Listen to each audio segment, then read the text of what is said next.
Salve, salve galerinha! Sejam muito bem-vindos ao canal Pronto Socorro da Matemática. Eu sou o professor Marcelo Rubens, mas podem me chamar de Tio Celo. Se gostarem desse vídeo, se inscrevam no canal e ativem as notificações. Se puderem, me sigam também nas redes sociais.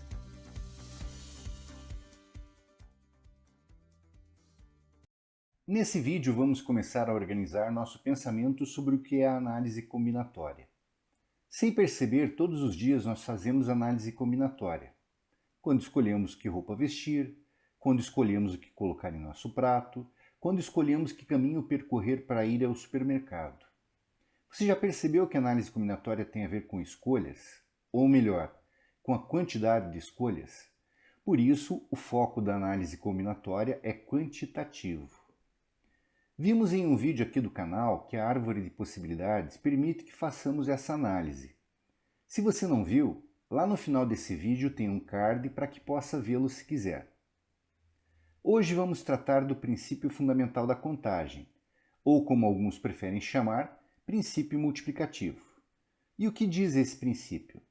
Se um evento E pode ser decomposto em eventos sequenciais e independentes, E1, E2 até En, e se para cada um desses eventos sequenciais há P1, P2 até Pn possibilidades de escolhas, então o total de escolhas para o evento E será. Tá, mas vamos ver como é que isso funciona na prática? Esse exemplo aqui vai caracterizar para a gente a utilização mais prática, mais concreta do que diz o princípio multiplicativo.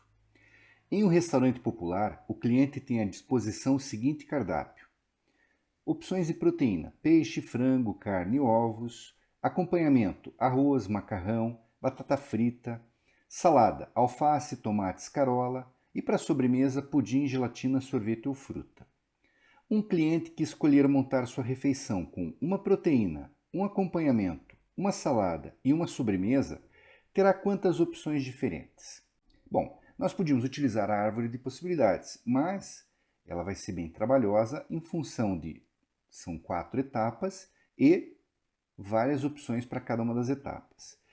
Se a pergunta, se o foco é apenas quantas são as opções, aí a gente vai fazer uso do chamado princípio multiplicativo. E como é que eu faço isso? Primeiro, enxergando quantas etapas constituem a escolha de cada um dos clientes.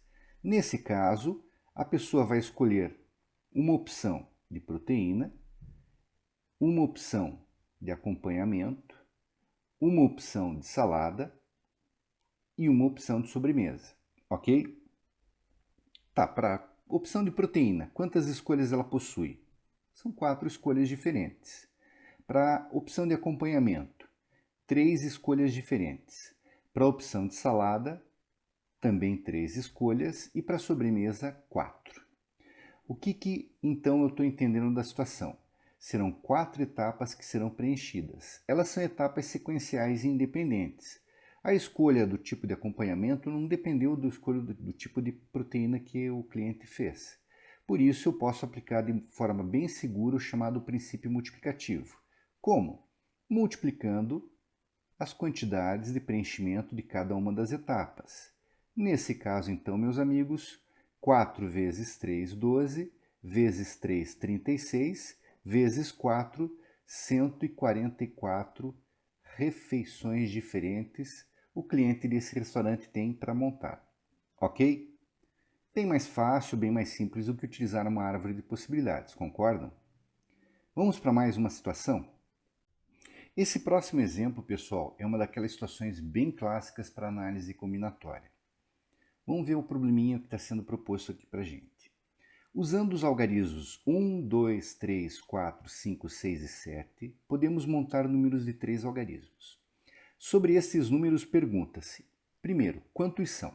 Então, para responder essa primeira perguntinha, esse item A, eu vou visualizar como é que é a aparência básica do número formado por 3 algarismos. Nós temos a casinha da centena, a casa da dezena e a casa da unidade, ok? Do conjunto de algarismos que ele me forneceu, vamos descobrir quantos são. 1, 2, 3, 4, 5, 6, 7. Então, quando eu vou preencher a casa da centena, eu teria 7 opções de montagem, de escolha, ok? Não há nenhum tipo de restrição. Isso quer dizer o quê, pessoal? Que eu posso, na hora de preencher a segunda casa, a casa da dezena, utilizar novamente alguém que já foi utilizado. Portanto, eu continuo com 7 opções de preenchimento.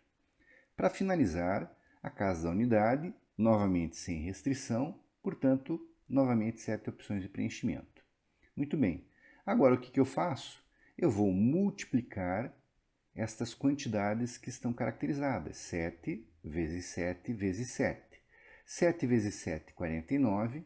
49 vezes 7, 343. Portanto, a resposta do item A serão 343 números diferentes que poderão ser montados. Só para exemplificar aqui, pessoal, vamos montar um desses números? Vamos supor que eu utilizei o 5, utilizei o 4 e utilizei o 1.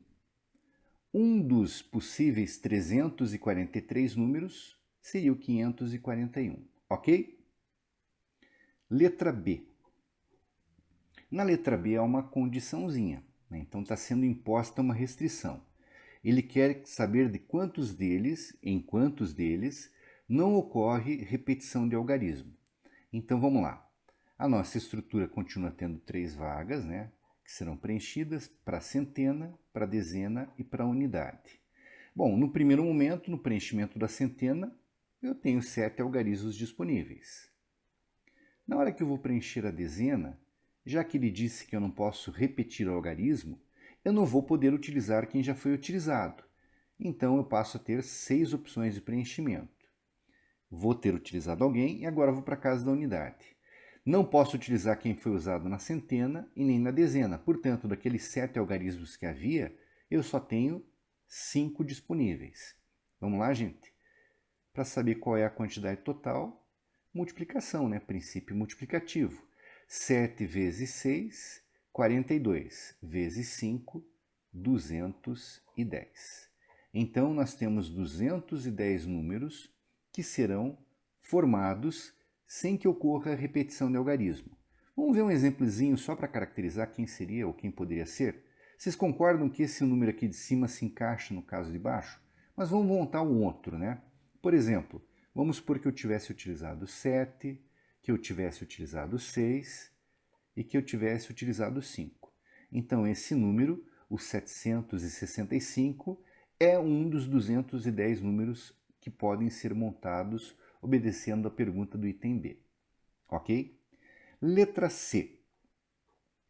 Quantos deles serão pares? Bom, para eu poder responder esse item B, montando primeiro a estrutura, né?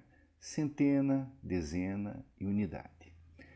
Para que um número seja par, o que precisa acontecer com ele, pessoal? Bom, ele tem que terminar em algarismo par. Dos algarismos que nós temos disponíveis, quantos serão pares? O 2, o 4 e o 6. Quero dizer, eu tenho somente 3 opções de preenchimento. Como ele não impediu que eu repita algarismo, isso quer dizer que podemos utilizar todos os algarismos disponíveis no preenchimento da centena, isto é, 7 algarismos. E novamente podemos utilizar 7 algarismos para preencher a dezena.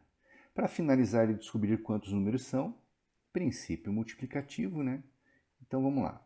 7 vezes 7, 49. 49 vezes 3, 147 números diferentes. Então, para a letra C, a opçãozinha de resultado, a resposta é 147. Vamos só aproveitar e finalizar o exemplo visualizando um desses números pares que poderiam ser formados. Bom, eu quero que seja par, então tem que terminar em algarismo par. Vamos supor que seja 6 o último algarismo. Aí eu tenho disponibilidade de utilizar qualquer um dos 7 algarismos que havia. Por exemplo, o 1 e, por exemplo, o 5. Então, o número 156 é um dos 147 números que atende ao requisito do item C, isto é, ser par. Assim como o 765 era um número que atendia ao requisito do item B, e o 541 é um dos números que nós formamos dentro da totalidade de 343 números. Entenderam a situação, pessoal? Como eu disse, essa é uma questãozinha bastante clássica Claro, existem variantes de pergunta, pode perguntar para vocês números ímpares, com repetição, sem repetição, mas a ideia básica é que é a parte interessante nesse exemplo. Entenderam? Então, gostaram? Esse vídeo foi útil para vocês? Deixe seu comentário. Sua opinião é muito importante e ajuda a melhorar o canal. Um abraço em 360 graus do Tio Celo e até a próxima!